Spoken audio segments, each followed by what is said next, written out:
tidak ada error seperti itu Bapak Ibu. Jadi masih normal-normal saja. Nah, namun kendalanya apabila dari profesi seorang objek itu lebih dari 3, misalkan ada dokter, tadi ada petani, programmer, kemudian ada guru, kemudian ada security dan lain sebagainya. Nah, disinilah dibutuhkan yang namanya konsep oriented object. Jadi pemrograman yang berbasis objek. Jadi tidak mungkin nanti kita membuat fungsinya itu di dalam setiap objek yang berbeda. Seperti itu, Bapak Ibu. Nah, jadi secara coding ya lancar-lancar saja. Nah, ini untuk yang prosedural. Ketika sudah dibuatkan OP, sistemnya seperti ini Bapak Ibu.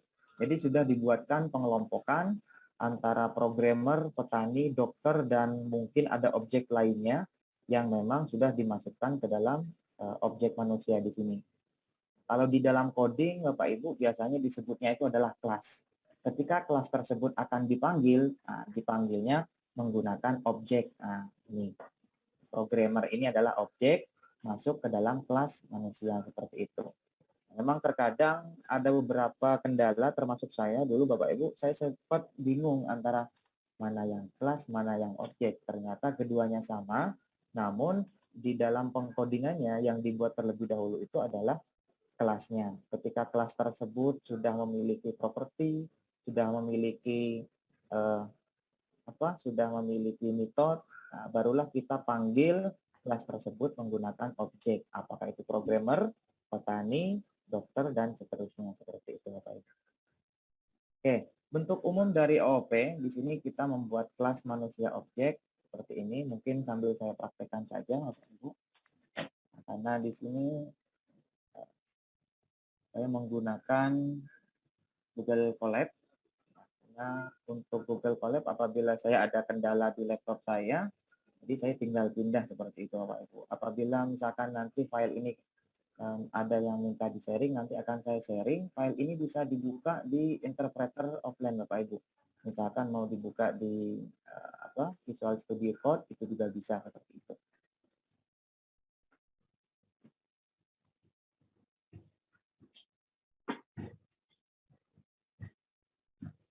Nah, di sini saya mencoba memaparkan contoh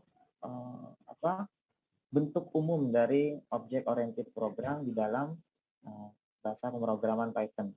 Nah, jadi yang pertama kali dibuat di dalam OOP itu memang pertama itu adalah kelasnya. Nah, di sini saya mencoba membuat kelas manusia. Apabila di dalam parameternya ini objek, berarti menunjukkan kelas ini adalah kelas dependent. Jadi dia kelas utama. Tidak ada ketergantungan dengan kelas yang lain. Nah, kemudian di dalam kelas tersebut, karena ini kelas induk, pastinya kelas induk tersebut pasti memiliki properti. Saya ambil contoh di sini propertinya adalah nama. Nama di sini saya buatkan kosong karena di sini sifatnya variabel, jadi nanti dia bisa berubah-berubah. Kemudian di sini selain satu properti nama dari kelas manusia ini saya buatkan satu metode yaitu metodenya adalah makan. Seperti itu. Nah, hasilnya dari metode makan di sini, function makan di sini hanya mencetak satu string yaitu makan nasi. Seperti itu. Nah, supaya nanti yang melakukan metode ini adalah properti dari kelas tersebut yaitu nama, nah, saya panggillah variabel nama yang sudah dibuatkan di atasnya. Namun di sini kita masih belum memiliki value dari variabel tersebut. Nah, ini baru kelasnya saja. Nah, makanya ada beberapa pertanyaan kemarin dari beberapa mahasiswa itu sebenarnya membuat objek terlebih dahulu atau kelas terlebih dahulu. Kalau di Python tepatnya itu membuat kelasnya terlebih dahulu. Setelah selesai kelasnya barulah dipanggil dari objeknya. Misalkan di sini saya membuat objek programmer yang merupakan bagian dari kelas manusia. Nah, baru kemudian jika programmer tersebut sudah menjadi manusia, pertanyaan seperti itu, barulah si programmer tadi bisa makan. Karena makan ini bagian dari kelas manusia tadi, seperti itu Bapak Ibu. Ketika di running, di sini tidak running, tidak error. Nah, namun di sini untuk namanya masih none, jadi masih kosong. Karena kenapa? Di objek programmer, saya belum memberikan si programmer ini namanya siapa, seperti itu Bapak Ibu. Barulah di sini kita tambahkan untuk variabelnya. Seperti ini. Nah, ketika nama di sini mau dibuatkan variabel, ya, sudah diisi value-nya, sudah diisi, si objek nama di sini sudah diisi. Nah, barulah di sini kita buatkan konstruktor. Nah, sebenarnya untuk untuk variabel di sini tidak selalu harus menggunakan konstruktor. Bisa menggunakan konstruktor, bisa juga menggunakan function. Perbedaannya apa Bapak Ibu?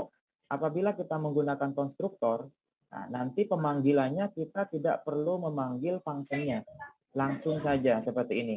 Programmer manusia. Jadi langsung kelasnya Bapak Ibu. Berbeda kalau misalkan nanti nama di sini kita settingnya itu pemanggilan atau pemberian nilainya itu menggunakan function. Nah, kalau pembagian function berarti harus memanggil functionnya. Nah, itu perbedaannya antara konstruktor dengan function seperti itu. Atau kalau di OOP itu adalah method seperti itu. Mungkin di sini belum begitu terlihat karena hanya ada satu variabel yang memang sudah saya set menggunakan konstruktor seperti itu. Ketika saya running, di sini nama Eka di sini langsung di-set ke dalam variabel nama yang ada di variabel nama yang ada di kelas manusia menggunakan konstruktor. Nah, ini untuk rumus konstruktor di dalam bahasa pemrograman Python. Jadi menggunakannya itu underscore 2 kali init kemudian ditutup dengan underscore 2 kali. Nah, ini yang membedakan. Nah, apabila kita ingin menggunakan function, ya kita tulis, tidak perlu menggunakan init. Misalkan def set nama dalam kurung set koma nama dan seterusnya seperti itu. Namun nanti cara pemanggilannya di sini berbeda. Seperti itu. Nah, saya membuatkan konstruktor karena saya meyakinkan asumsinya seperti ini. Setiap manusia yang lahir itu pasti memiliki nama seperti itu. Jadi saya setnya itu adalah konstruktor. Nah, sesuai dengan penjelasan tadi teori di Pak Agung, konstruktor ini adalah inisiasi dari sebuah kelas.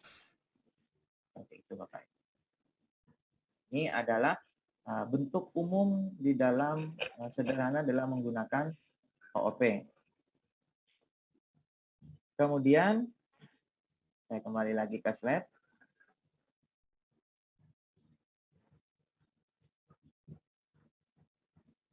Oke, ini tadi sudah. Nah, kemudian di dalam OOP, dalam kita belajar OOP itu ada yang namanya inheritance. Nah, mungkin ini salah satu alasan saya dulu, mungkin saya baru paham beberapa bulan atau beberapa tahun-tahun sekarang. Semester kemarin saya baru paham di OOP di sini. Karena setiap sekali saya mendengar inheritance, encapsulation, kemudian polymorphisme, nah saya sudah down dulu seperti itu. Seakan-akan itu sulit. Dan ketika belajar, seakan-akan konsepnya tuh modelnya tuh mirip banget seperti itu. Nah, di sini saya coba simpulkan perbedaan antara inheritance dengan encapsulation ataupun polymorphisme. Saya tetap menggunakan kasus yang sama karena fokus dari seminar kali ini kita bisa memahami konsep dari inheritance dan teman-temannya seperti itu Bapak Ibu. Makanya kita tetap mengambilnya objek yang sama. Oke, mungkin lebih simpelnya saya langsung lewat ini saja. Double collect saja Bapak Ibu karena di sini sudah saya susun. Nah, tadi sudah diisi untuk nama. Kemudian saya masih menggunakan satu objek Bapak Ibu. Nah, di sini saya masih menggunakan objeknya itu masih objek programmer. Sedangkan tadi di slide disebutkan ada petani, kemudian ada dokter. Nah, ini enaknya kalau kita menggunakan objek, kelasnya sudah dibuat, ya kita tinggal panggil saja Bapak Ibu. Tinggal petani itu sebagai manusia, dan petani juga bisa menggunakan metode makan. Dokter pun juga sama, bisa sudah menjadi manusia, nah, kemudian bisa menggunakan metode makan yang ada di manusia. Seperti itu. Nah, untuk inheritance di sini berarti memiliki kelas turunan. Kelas induknya itu tetap yang sama. Kelas induknya berarti kelas manusia karena dia parameternya di sini adalah objek dan memiliki satu konstruktor yaitu berupa variabel nama. ketika nanti ada turunan, tadi yang disebutkan di teorinya Pak Agung itu ada kelas manusia milenial. Nah, manusia milenial ini aslinya ada nama Bapak Ibu. Jadi untuk kelas manusia milenial ini aslinya ada ini Bapak Ibu. Nah, aslinya seperti ini. Seperti ini Bapak Ibu. Seperti ini Bapak Ibu. Jadi di sini ada kelas manusia milenial turunan dari induk kelasnya yaitu adalah manusia. Ternyata manusia milenial tersebut juga sama-sama memiliki nama dan juga memiliki email. Namun karena manusia milenial di sini merupakan turunan dari kelas manusia, jadi semua atribut atau semua parameter properti ataupun metode yang ada di manusia itu bisa digunakan oleh kelas manusia milenial. Sehingga nama di sini boleh dihapus. Ini. Kemudian konstruktor yang sudah dibuat di dalam kelas manusia itu tidak perlu disebutkan lagi, Bapak Ibu. Seperti ini. Sehingga di sini saya sudah mempunyai dua kelas, yaitu kelas manusia milenial. Perbaruan atau properti baru di dalam manusia milenial itu adalah email. Kemudian di sini perbedaannya Bapak Ibu. Kenapa email tidak saya jadikan konstruktor? Nah, karena tidak semua manusia milenial itu memiliki email seperti itu Bapak Ibu. Ya. Nah, kemudian di sini saya menggunakan pengisian atau mengset emailnya itu menggunakan sebuah function. Ini perbedaannya. Kalau kita menggunakan konstruktor berarti dia pakai init. Kemudian kalau misalkan memberi nilainya itu menggunakan function berarti dia seperti ini. Def set email, kemudian save koma email berarti dia ingin memberikan nilai terhadap email. Set email di sini diberikan terhadap variabel email yang tadi sudah kita buatkan. Nah, di sini kelas manusia milenial ini yang disebut dengan inheritance. Barulah kemudian kita panggil. Apakah objeknya ingin dihubungkan dengan kelas manusia atau kelas manusia milenial. Ternyata programmer ini dia itu sudah masuk ke dalam kategori manusia milenial dengan asumsi programmer ini sudah memiliki email seperti itu Bapak Ibu. Nah, kalau misalkan petani itu belum punya email, hanya baru punya nama saja, berarti di sini masuknya ke kelas manusia. Namun kita asumsikan programmer, petani dengan dokter di sini semuanya sudah memiliki email. Nah, sehingga kita gunakan kelasnya ini adalah kelas manusia milenial. Kita gunakan parameternya itu adalah EK. Kemudian ada programmer set email. Nah, seperti ini Bapak Ibu. Kalau konstruktor, kita tidak perlu memanggilkan functionnya. Ini kan tidak ada function yang dipanggil Bapak Ibu. Karena dia menggunakan konstruktor. Jadi nilai EK ini langsung di set ke init tadi Bapak Ibu. Nah, yang ini. Apabila kita ingin mengisi email, nah dia yang dipanggil adalah set email, adalah function dari sini Bapak Ibu.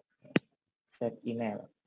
Dia akan memberikan variabel mengisi variabel email ini berdasarkan yang akan diinput nanti di data emailnya atau di parameter objeknya. Sudah diisi di sini, baru kemudian di sini menambahkan metode baru. Itu saya membuat contohnya devinfo. Saya membuat info baru untuk menampilkan namanya siapa. Kemudian ini hanya string saja. Nah, yang nanti yang beri nilai itu adalah yang ini Bapak Ibu, yang sama dengan kurung buka kurawal, kurung tutup kurawal ini. Koma, kemudian emailnya apa, setelah itu baru ditampilkan. Nah, inilah terlihat fungsi dari inheritance. Meskipun di kelas manusia milenial di sini tidak ada nama, namun kelas manusia milenial masih bisa mencetak nama yang ada di kelas induknya yaitu manusia. Kita di running. Recording in progress. Nah, ini Bapak Ibu. Nama Eka, emailnya ini. Kemudian ini yang dicetak adalah kelas manusia milenial. Tapi yang kelas tersebut masih bisa mencetak makan nasi. Makan nasi ini kan tadi adanya di kelas manusia seperti itu Bapak Ibu. Nah, jadi itu yang dimaksud dengan turunan. Nah, begitu juga dengan enkapsulasi Bapak Ibu. Sebenarnya yang dulu sempat saya bikin males belajar OOP itu membedakan antara encapsulation dengan inheritance. Karena sebenarnya inheritance dengan encapsulation itu sama-sama turunan seperti itu, Bapak Ibu. Namun perbedaannya apa? Perbedaan yang cukup signifikan di encapsulation di sini, biasanya kalau encapsulation menyisipkan sebuah fungsi di dalam turunan tersebut yang tidak bisa diakses di luar kelasnya. Begitu Bapak Ibu. Contohnya seperti apa? Oke. Contohnya seperti ini Bapak Ibu. Induknya ada nama, sudah. Kemudian di sini, kelas manusia milenial tadi hanya menambahkan email. Nah, email ini kan tadi sifatnya public, seperti itu. Kemudian saya tambahkan properti baru, yaitu properti password. Apabila passwordnya itu ingin di hidden, nanti kita tambahkan underscore 2 kali di titipan variabelnya seperti ini. Nah, email masih sama, kemudian tinggal kita set passwordnya. Nah, dari password ini kita buatkan function atau method. Nah, di sini ada, nah ini Bapak Ibu, def set password, save password, kemudian dia mengisi variabel atau properti password dengan berdasarkan parameter password yang ada di objeknya nanti. Nah, sampai di sini, ini masih disebut inheritance. Seperti itu, Bapak Ibu. Nah, karena ini hanya menambahkan properti baru, ya, menambahkan properti baru pada kelas manusia milenial. Nah, yang membedakan enkapsulasi di bagian mana, Bapak Ibu? Nah, ternyata properti password ini tidak dilepas begitu saja. Nah, jadi ada proses bisnis yang ditentukan oleh perusahaan. Saya menginginkan password ini ada dan konsumen juga tetap bisa mengetahui passwordnya namun dirahasiakan. Seperti itu. Jadi menyisipkan sebuah fungsi di dalam sebuah properti ataupun metode tertentu. Nah, disitulah yang disebut dengan enkapsulasi, Bapak Ibu. Nah, barulah kita membuat metode baru yaitu samarkan. Dia akan menyamarkan beberapa bagian yang ada di dalam beberapa properti yang ada di kelas manusia milenial di sini. Ternyata yang ditentukan adalah return self password. Jadi dia akan merubah, nah ini metode samarkan ini dia akan merubah isi dari properti password. Apa yang dirubah ternyata mengganti replace, mengganti huruf A dengan tanda bintang seperti itu, Bapak Ibu. Nah, di sini yang disebut dengan encapsulation. Jadi menyisipkan sebuah fungsi, ya, yang tadi disebutkan oleh Pak Agung, konsumen atau user itu tetap mengetahui adanya password, namun tidak perlu tahu ada apa di balik itu kok sampai dengan si password itu ada yang disamarkan seperti itu. Nah, itu yang disebut dengan encapsulation. Nah, barulah dipanggil, yang tadi hanya dipanggil nama, email, sekarang kita panggil nama, email, dan password. Otomatis yang dipanggil pun di sini bukan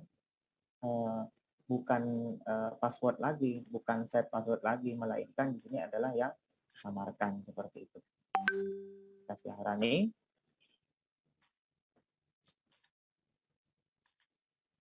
Nah, ini Bapak Ibu. Saya hanya menggunakan satu objek saja.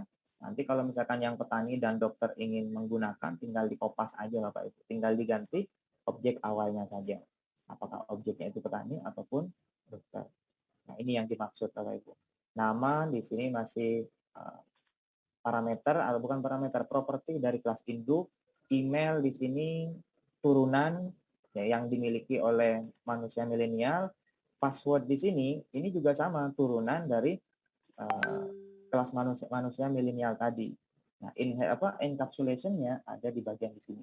Oh, ternyata password itu memiliki nilai, tapi ada beberapa enkripsi atau yang disamarkan. Nah, inilah yang disebut dengan encapsulation. Seperti itu, Bapak Ibu. Oke, mungkin satu lagi, yang terakhir itu ada yang namanya polimorfisme ya. Polimorfisme itu bagaimana ya? sepemahaman saya untuk polimorfisme di sini, misal pertama kita sudah memiliki kelas manusia, kemudian kita sudah memiliki turunan yaitu manusia milenial, dan ternyata lebih spesifik lagi dari manusia milenial ini.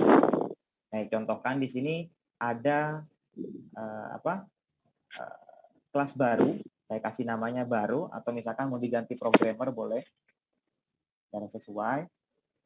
Ternyata sekarang programmer itu sudah spesifik, sudah memiliki kelas yang namanya programmer, merupakan turunan dari kelas manusia milenial. Jadi ada subkelas lagi seperti itu dari manusia milenial di sini. Nah, contoh di sini ternyata programmer tidak memiliki properti yang baru, jadi tetap menggunakan properti yang dimiliki manusia milenial, yaitu ada password, ada email, kemudian ada nama, karena turunannya adalah dari manusia tadi, Bapak Ibu. Nah, setelah itu barulah di sini kita cetak, kita ambil satu metode yang ada di dalam manusia milenial, misalkan saya contohkan yang ini.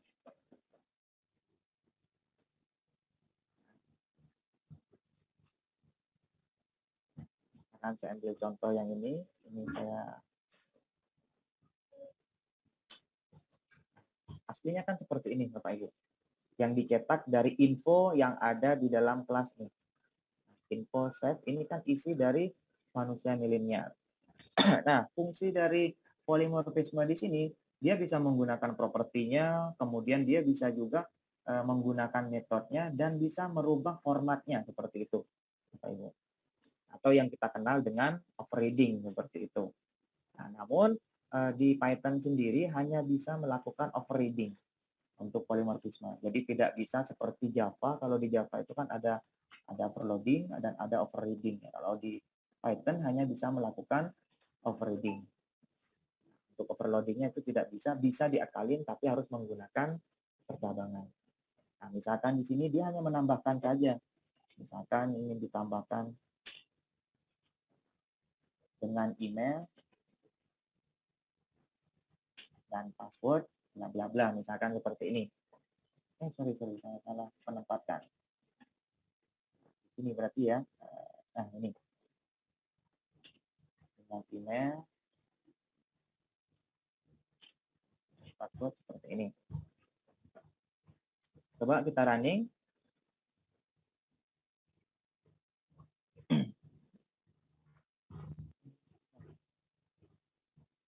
Nah, ini sudah jalan, tapi ada yang tidak tampil. Apa Bapak Ibu yang tidak tampil? Yang tidak tampil itu adalah samarkan. Nah, passwordnya tidak tampil. Kenapa?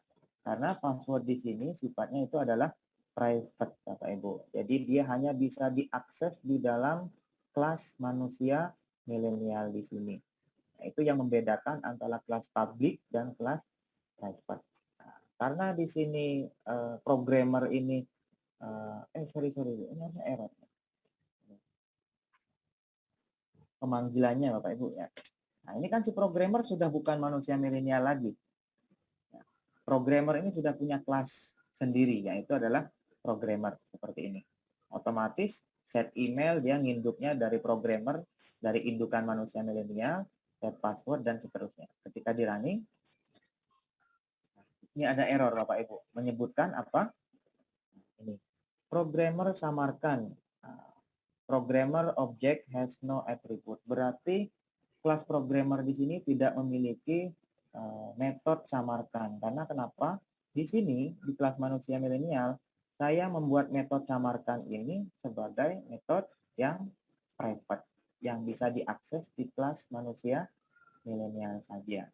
Seperti itu. Nah, jadi ini tidak bisa ditampilkan nih. Misalkan yang ini kita buang.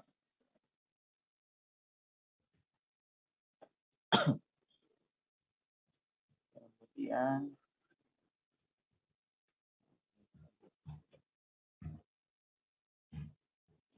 kita tes.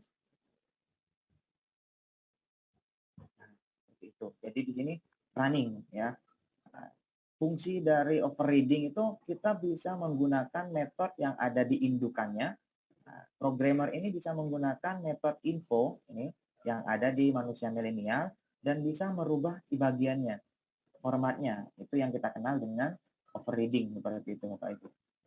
Nah, kalau overloading dia tuh harus bisa menambahkan parameter baru di dalam metode yang ada di indukannya. Nah, namun di Python itu tidak bisa sebenarnya. Kalaupun nanti ada yang beberapa pakar menyebutkan bisa, saya cek itu masih menggunakan percabangan lagi. Jadi masih ada beberapa if seperti itu Bapak Ibu. Jika ininya 2, jika ininya 3, dan menambahkan, jadi si propertinya itu nanti bisa fleksibel. Nah, jadi itu Bapak Ibu ya, dari 3 konsep yang ada di dalam object oriented program. Simpulannya, di Python itu sama-sama bisa menggunakan atau diterapkan dalam metode atau bahasa pemrograman menggunakan konsep OOP. Meskipun secara umum memang Python ini lebih dikenalnya dengan pemrograman yang fungsional seperti itu. Tapi tetap bisa menggunakan OOP dan bisa diterapkan. Pertama tadi ada yang OOP abstrak umum. Nah, kemudian yang berikutnya tadi ada inheritance, turunan. Ya. Kemudian yang berikutnya ada encapsulation. Saya yakin Bapak Ibu jika sudah bisa membedakan antara inheritance dan encapsulation, cukup mudah untuk melanjutkan OOP tersebut. Karena memang sama, tapi ada penerapan fungsi saja yang berbeda di encapsulation. Kalau untuk polimorfisme, di sini dia merubah metode indukannya. Apakah itu overloading ataukah itu overreading, tergantung dari bahasa pemrogramannya, supportnya yang mana seperti itu Bapak Ibu. Seperti itu Bapak Ibu. Mungkin sudah ya. Mungkin itu saja yang dapat saya sharing Bapak Ibu ya, karena memang kami sepakat dari beberapa materi untuk tidak terlalu jauh materinya, minimal bisa memahami konsep-konsep dari OOP tadi, baik itu abstrak, inheritance, kemudian encapsulation, ataupun polymorphism. Terima kasih banyak atas waktunya. Saya kembalikan lagi ke Bu Eva selaku moderator. Assalamualaikum warahmatullahi wabarakatuh. Waalaikumsalam warahmatullahi wabarakatuh. Terima kasih banyak Pak Abdul Somad untuk pemaparan materinya terkait penerapan OOP ya di Python, di mana Python sendiri di Prodi SI digunakan di mata kuliah dasar pemrograman ya Pak, plus logika dan algoritma, jadi bisa menjadi bekal bagi Bapak Ibu pengajar di Prodi SI untuk bisa menerapkannya.